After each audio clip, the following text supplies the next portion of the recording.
नमस्कार सर्वांना. आपण जिथं कुठं असाल, आशा करतो की तुम्ही खुशाल आहात आणि घरात आहात. हे अगदी गमतीशीर आहे की अनेक लोक तक्रार करतायत की घरी कसं राहावं, घरी कसं राहावं भांडण न होऊ देता.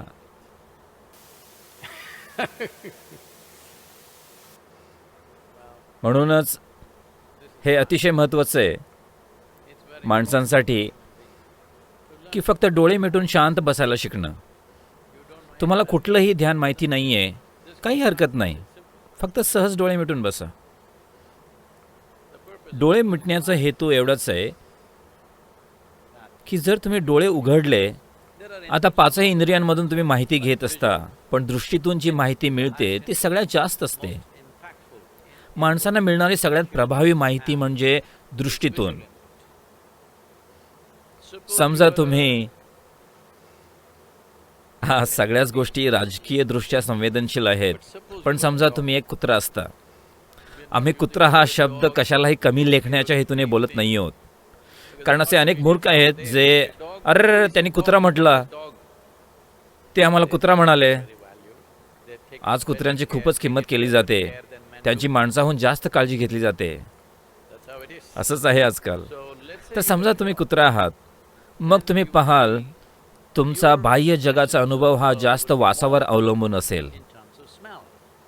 तुम्ही गोष्टी माणसं जितक्या स्पष्टपणे बघू शकतात तितक्या स्पष्टपणे बघू शकत नाही, पण ते वासावरून जाणतात. सगळेच मांसाहारी प्राणी तसे असतात. जर तुम्ही कधी जंगलात गेलात तर तुम्ही पाहाल त्यांना जर काही जाणून घ्यायचं असेल तर ते असं नाक वर करतात. ते पाहायचा प्रयत्न करत नाहीत, कारण त्यांची दृष्टी त्यांच्या वासाच्या जाणीवे एवढी चांगली नसते. वासाची जाणीव अतिशय संवेदनशील असते आणि एका महिलावरून सुद्धा त्यांना तुमचा वास येतो. त्यांना तुम्हाला पाहायची गरज नाही, केवळ वास घेऊन त्यांना कळतं. पण माणसांबाबत दृष्टीचा प्रभाव सर्वात जास्त असल्यामुळे डोळे बंद करून बसणं, Closing your eyes and sitting. हळूहळू तुम्ही अशा अवस्थेत पोचाल की जर तुम्ही डोळे बंद केले तर जग गायब होतं. जर एवढं तुम्ही केलं तुमच्या आयुष्यात, तुम्ही पाहाल तुम्ही प्रत्येक परिस्थितीतून तरुण जाल.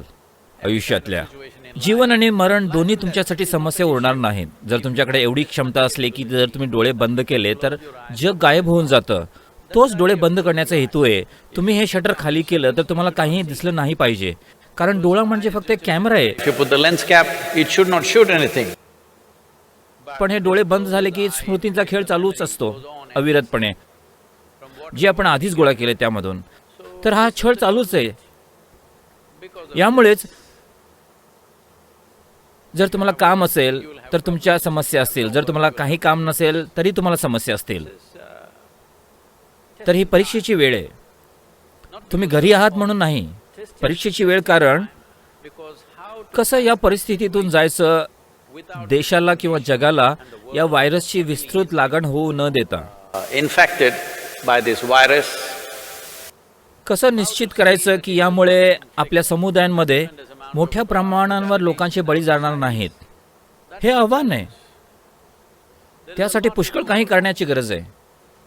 पण आता सध्या अनेक लोक तक्रार करतायत की कुटुंबासोबत कसं राहायचं, घरी कसं राहायचं. घर कधीपासून एवढी भयानक जागा बनली? नाही, हे घराबद्दल नाहीये. तुम्ही पाहाल की जर तुम्ही डोळे मिटून बसलात तर हे आणखीन भयानक वाटेल. असे तुम्ही बनला आहात. मला खरंच कुटुंबांमधल्या इतर सगळ्यांची दया येते. जर तुम्ही डोळे मिटून स्वतःचा छळ करत असलात तर डोळे उघडल्यावर तुम्ही नक्कीच इतरांचा छळ करत असणार. जर तुमचे डोळे उघडे असले तर तुम्ही या लोकांचा छळ करणार. डोळे मिटल्यावर तुम्ही स्वतःचा छळ करणार.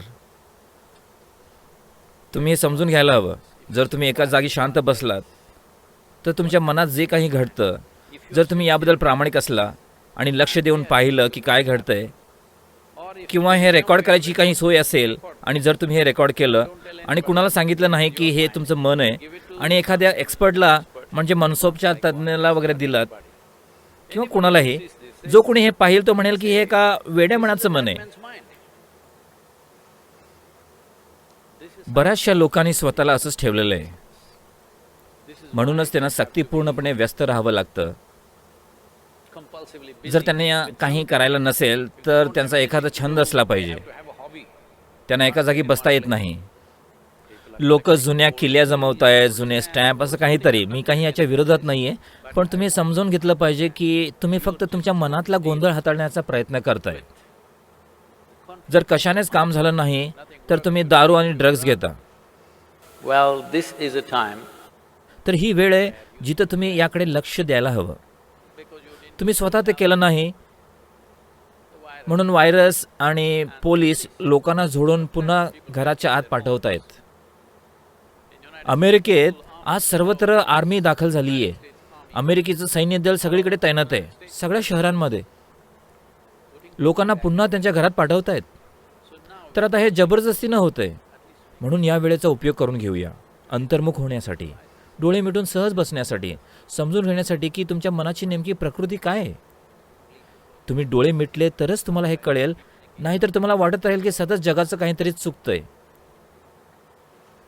तर आपण काय करतोय की हा साधा मंत्र तुम्ही समजून घेतलं पाहिजे की आपण ज्याला मंत्र म्हणतो तो म्हणजे केवळ ध्वनीची एक ठराविक रचना आहे. जर योग्य उच्चार केला तर हा मंत्र विशेष करून रचला गेलाय, ज्याला आपण समत प्राण म्हणतो, तो जागा करण्यासाठी आहे. शरीरामध्ये प्राणवायूचे 5 आयाम आहेत. समत प्राण तो आहे जो श्वासाची यंत्रणा आणि विचाराची यंत्रणा सांभाळतो आणि उष्णता निर्माण करतो. प्राणवायू मुळात श्वासोच्छ्वास आणि विचार प्रक्रिया सांभाळतो. पण समत प्राणाच्या उष्णतेशिवाय प्राणवायू काम करत शकत नाही. म्हणूनच कुठलीही क्रिया किंवा प्राणायाम जो तुम्ही करत असाल, पहिली गोष्ट म्हणजे थोडी उष्णता निर्माण करणं, कारण उष्णता निर्माण केल्याशिवाय बाकीचे पैलू जोरात काम करू शकत नाहीत.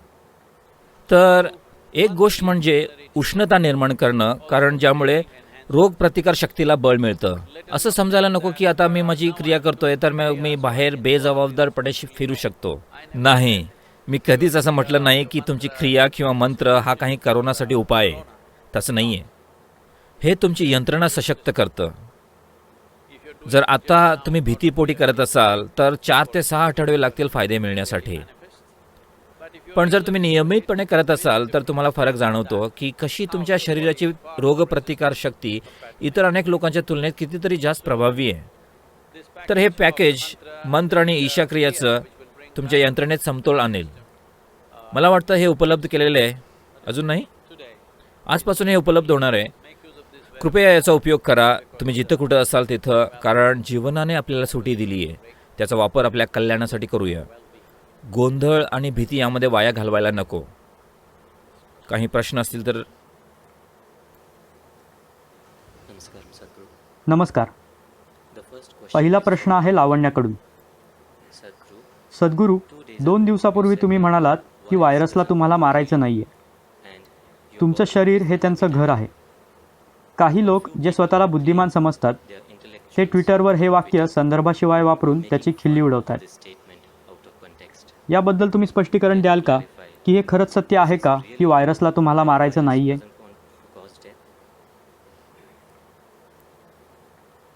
माणसं सोडली तर इतर कुठल्याही प्राण्याला त्याची राहायची जागा नष्ट करायची नसते.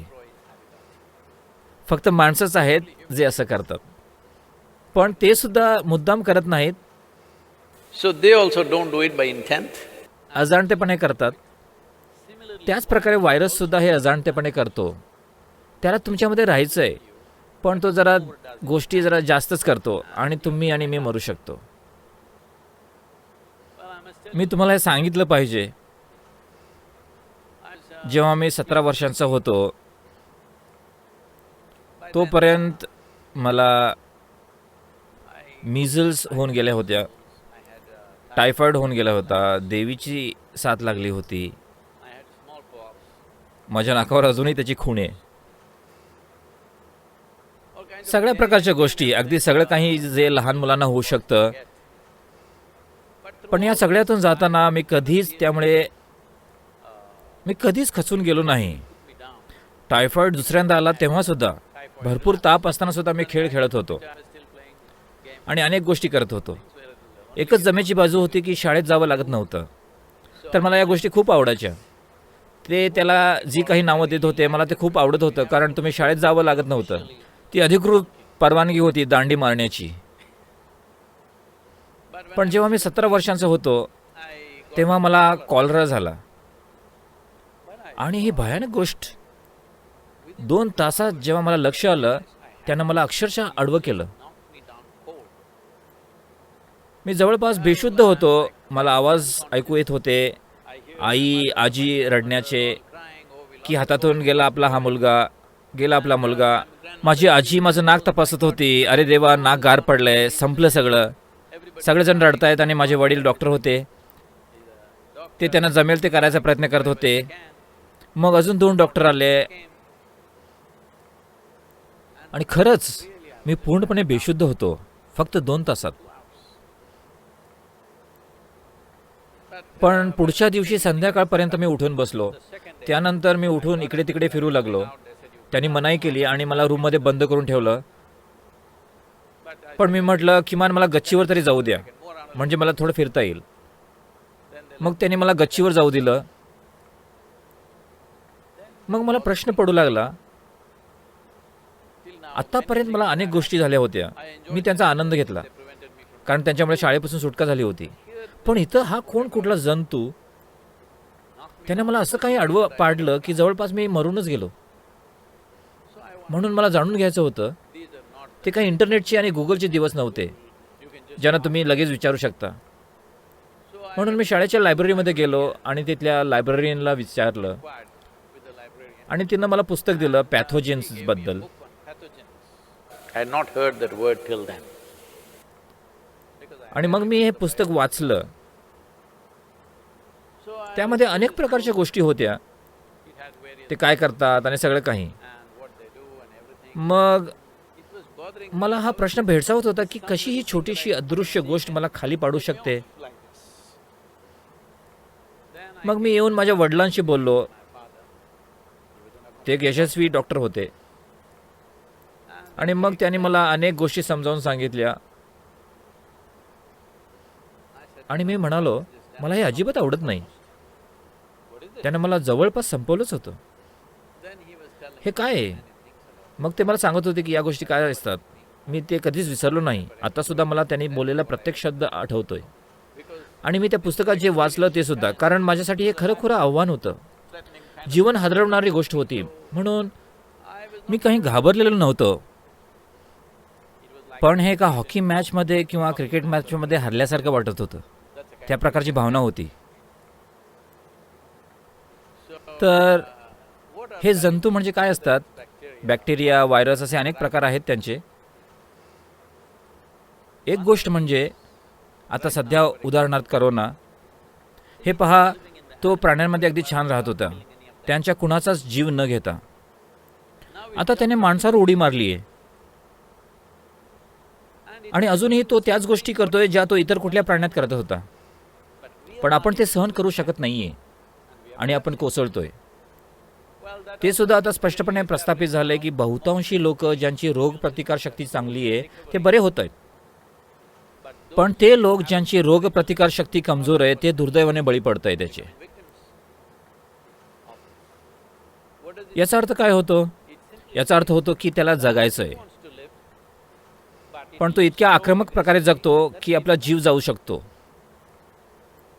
आता अनेक शास्त्रज्ञ याबद्दल बोलत आहेत, पण मी तेव्हा जे वाचलं ते सुद्धा, मी फक्त 17 वर्षांचाच होतो तेव्हा सुद्धा त्यात सांगितलं होतं. मला लेखकाचं नाव आठवत नाही, नाहीतर मी त्याचे नेमके शब्द सांगितले असते.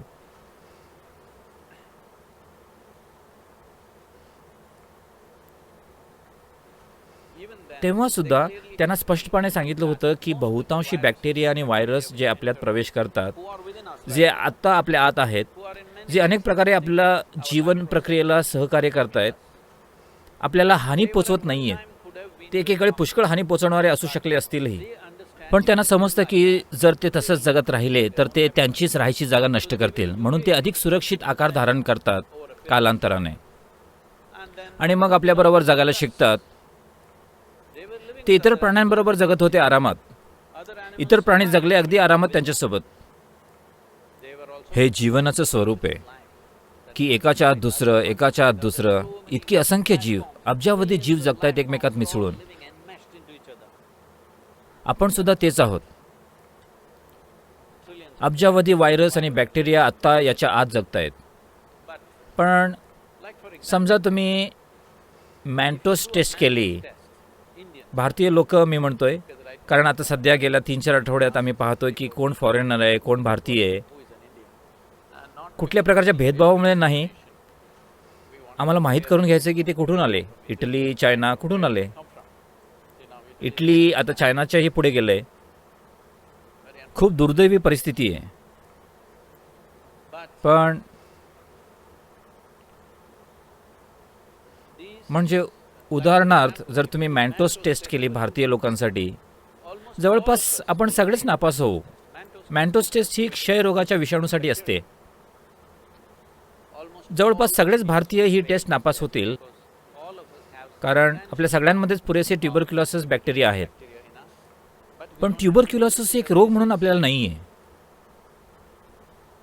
म्हणून त्यांनी त्याचं आणखीन एक नाव पाडलं, ते त्याला प्रायमरी कॉम्प्लेक्स की असं काहीतरी म्हणतायत, जे काही लहान मुलांमध्ये होतं त्याला. पण तेव्हा थोडी लक्षणं दिसतात, पण आपल्या सगळ्यांमध्ये हे बॅक्टेरिया आहेत. आपण मॅन्टोस टेस्ट नापास हो, पण आपल्या ट्युबरक्युलोसिसची काहीच लक्षणे नाही आहेत, कारण आपण त्यांच्याबरोबर जगायला शिकलोय, ते आपल्याबरोबर जगायला शिकलेत. त्यांना माहिती की जर ते खूप आक्रमक प्रकारे जगू लागले, जसं की आपण या पृथ्वीवर जगतोय आता सध्या, त्यांना माहिती आहे की ते त्यांची राहायची जागा गमावून बसतील. म्हणून ते एक सौम्य जीवाच्या आकारात स्वतःला बदलतात. तर हे काही पराकोटीचं विज्ञान नाही आहे. हे कायमचंच असं आहे, किमान गेल्या 100 वर्षांपासून. तर ही लोक जी स्वतःला बुद्धिमान समजतात, असं दिसतंय की ते विद्यापीठाच्या आधीच्याही वर्गात गेलेले नसतील. कारण मी विद्यापीठाच्या आधीच्या वर्गात होतो तेव्हा मी हे वाचलं होतं. हे आमच्या लायब्ररीचा भाग होतं. म्हणून ते कदाचित आमच्या पाठ्यपुस्तकातही असेल, पण मी पाठ्यपुस्तकं कधी वाचली नाहीत. कदाचित ही लोक त्या वर्गापर्यंत कधी पोचली नसतील. त्यांना वाटतं की ट्विटरवर असण्यासाठी त्यांच्याकडे एका पक्षाचा इतका मेंदू असला पाहिजे. त्यांना वाटतं ट्विट करण्यासाठी ते प्रमाणपत्र लागतं. हे अतिशय दुर्दैवी आहे. अशा एका वेळी, या प्रकारच्या वेळी, जेव्हा संभाव्य अनर्थ आपलं दार ठोठावतोय देशापुढे, जगापुढे, इतकं की अनेक देश त्यांचं सैन्य दल त्यांच्या नागरिकांविरुद्ध वापरतायत आता सध्या. तुम्हाला कळलं पाहिजे की हे किती सिरियस आहे. हे किती सिरियस आहे. पहा की संपूर्ण अमेरिकेचं सैन्य दल तिकडे तैनात आहे, त्यांच्या लोकांना रस्त्यावर येण्यापासून थांबवण्यासाठी. भारतीय पोलीस तैनात आहेत, रस्त्यावर आक्रमक प्रकारे अंमलबजावणी करतायत, कारण त्यांच्या लक्षात आलंय की ही किती सिरियस गोष्ट आहे. पण अशा वेळी सुद्धा या लोकांना उभं राहून त्यांच्या आजूबाजूच्या कुणासाठी काही सकारात्मक करता येत नाहीये. ते फक्त हाच बावळटपणा सुरू ठेवत आहेत. त्यांना वाटतं की त्यांना डॉक्टरेट मिळाली किंवा ते ट्विटरवर डॉक्टर झाले, किमान पक्ष्यांचे डॉक्टर बनलं पाहिजे त्यांनी. हे अगदी दुर्दैवी आहे की जनसंख्येचा एक असा भाग आहे ज्याला काही परवाच नाही आहे की आजूबाजूच्या लोकांचं काय होतंय त्याची. which doesn't care what happens to the nation. ज्यांना परवा नाही आहे देशाचं काय होतंय, इतर मानवजातीचं काय होतंय. त्यांच्याकडे फक्त स्वतःचाच विषय गरळ ओकत जायचं संपूर्ण वेळ. मी आशा करतो की किमान व्हायरस तरी त्यांना बरं करेल, त्यांना या विषयापासून.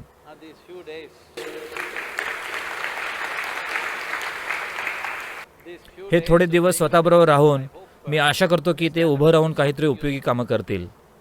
कृपया काहीतरी करा. तुम्ही जे कोण आहात, मला माहिती नाही ते कोण आहेत, तुम्ही जे कोण आहात ते असं मूर्खांसारखं बोलताय, कृपया काहीतरी उपयोगी कामं करा.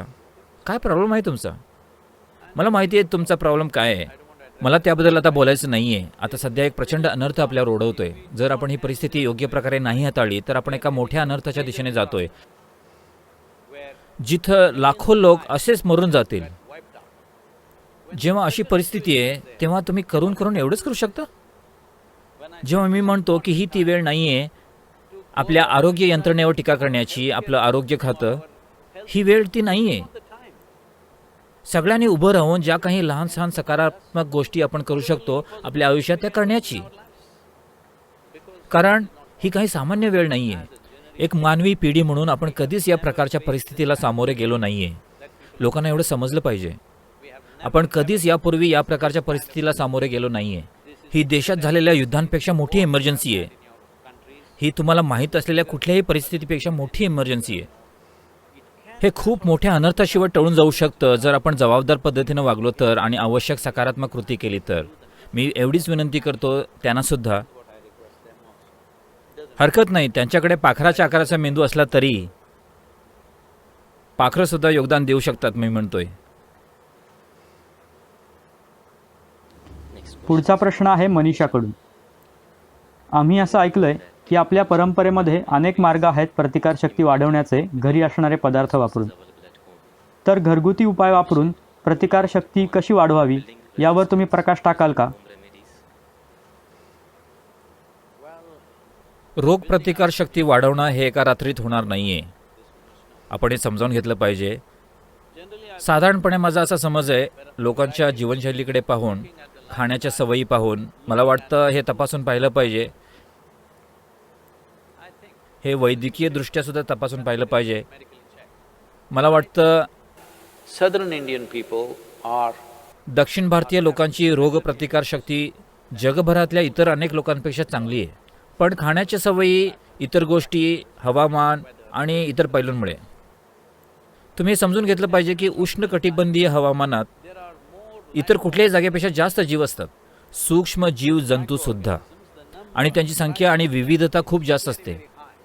तर या प्रदेशात राहूनच तुमची यंत्रणा जास्त कणखर बनते, कारण आपण सतत या गोष्टींच्या संपर्कात असतो. because we are exposed to these things all the time. हा एक पैलू झाला. दुसरं म्हणजे खाणं आणि जीवनशैली. या सगळ्या गोष्टी आहेत. बहुतांशी शेतकरी समाज असल्यामुळे आपल्यापैकी बरेच जण या पिढीत नाही तर गेल्या पिढीत आपण सगळेच शेतकरी समाजातून आलेलो आहोत. तर लोक जमिनीवरच राहायची, त्यानेच त्यांना प्रचंड बळ मिळालं. In most other parts of the world, जगाच्या अनेक इतर भागात 80%हून जास्त लोक शेतीपासून दूर गेली, कदाचित 100 वर्षांपूर्वी. भारतात आपण जमिनीपासून दूर आलेलो आहोत ते केवळ गेल्या 25 ते 30 वर्षांपूर्वी. ही जमेची बाजू अजूनही आपल्याबरोबर आहे. ते आपल्याबरोबर कायम राहणार नाही. जर सगळेजण उंच इमारतीत राहायला लागले, जमिनीशी काहीच संपर्क न ठेवता, जर प्रयोगशाळेतल्या उंदरांप्रमाणे राहू लागले, सगळ्याच गोष्टींपासून सुरक्षित, तर आपली रोगप्रतिकारशक्तीसुद्धा कमी होईल. पण मला वाटतं आपल्याकडे अजूनही जमेची बाजू आहे. पण आता सध्या माझी रोगप्रतिकारशक्ती वाढवण्यासाठी मी काय करू शकते? मी आधी म्हटल्याप्रमाणे हे एका रात्रीत होणार नाही आहे, पण एका ठराविक वेळेत तुम्ही हे साध्य करू शकता.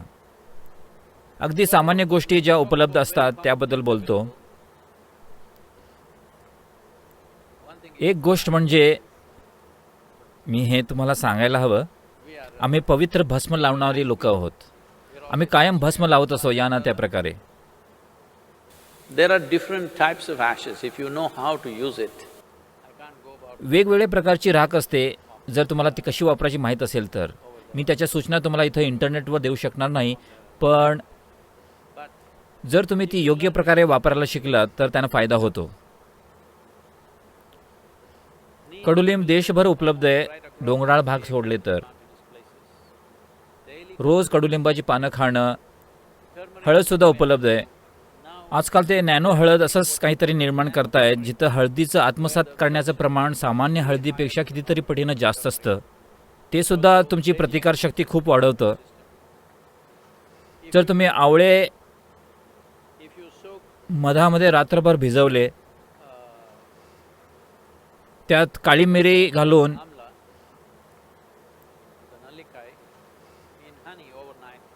along with some broken pepper, black pepper or green pepper. Green pepper, I am saying for those of you who are in other countries, green pepper does not mean chili. We mean to say raw pepper. The peppercorn, when it's raw, which you might not have seen in most parts of the world, here it's common for us, it's available. So, soak it in तर मधामध्ये भिजवा आणि रोज दिवसातून 3 वेळा 3 चमचे. it works best, all these things work best. या सगळ्या गोष्टी तुम्ही रिकाम्या पोटी असताना जास्त प्रभावी असतात. If you do this, जर तुम्ही या गोष्टी केल्या see a significant, तर तुम्हाला एक स्पष्ट वाढ दिसेल तुमच्या प्रतिकारशक्तीत. मी म्हणेन 4 ते 8 आठवड्यात स्पष्ट वाढ दिसेल तुमच्या रोगप्रतिकारशक्तीत वाढ झाल्याची. असे काही योग सराव आहेत जे शिकवणं जरा अवघड आहे, पण आता सध्या फक्त हा मंत्र आणि ईशाक्रिया करणं हे सुद्धा प्रतिकारशक्ती वाढवेल. हे स्पष्ट असू द्या सगळ्यांसाठी की हे काही औषध नाही आहे करोनासाठी, किंवा आता होणार नाही असंही नाही. मी मंत्र म्हटला म्हणून मी जाऊन बेजबाबदार गोष्टी करू शकतो असं नाही. हे त्या प्रकारे काम करणार नाही. या गोष्टी तुम्ही ठराविक वेळेसाठी करायच्या असतात आणि तुमची यंत्रणा सशक्त बनवायची असते. म्हणजे पुढचा व्हायरस येण्याआधी तुमची त्याला हाताळण्यासाठी थोडे अधिक सज्ज असाल. म्हणजे जर तोपर्यंत जिवंत असाल तर होय, याला लाईटली घेऊ नका. आता सध्या हे आपल्या सगळ्यांसाठी एक आव्हान आहे. या काळात जिवंत राहणं असाच अर्थ होतो याचा. असं समजू नका की ही एक दूरची गोष्ट आहे जी इतर कुणाला तरी होते, चीन किंवा इटलीमध्ये. आता सध्या जर तुम्ही या 6 ते 8 महिन्यांसाठी जिवंत राहिलात तर याचा अर्थ आपण हे जबाबदार पद्धतीनं हाताळल्याचं होईल. जर आपल्यापैकी प्रत्येकजण जिवंत राहिला म्हणजे आपण उत्तम काम केलं आहे, आपण जागरूकपणे आणि जबाबदारपणे जगलोय असा अर्थ होतो त्याचा.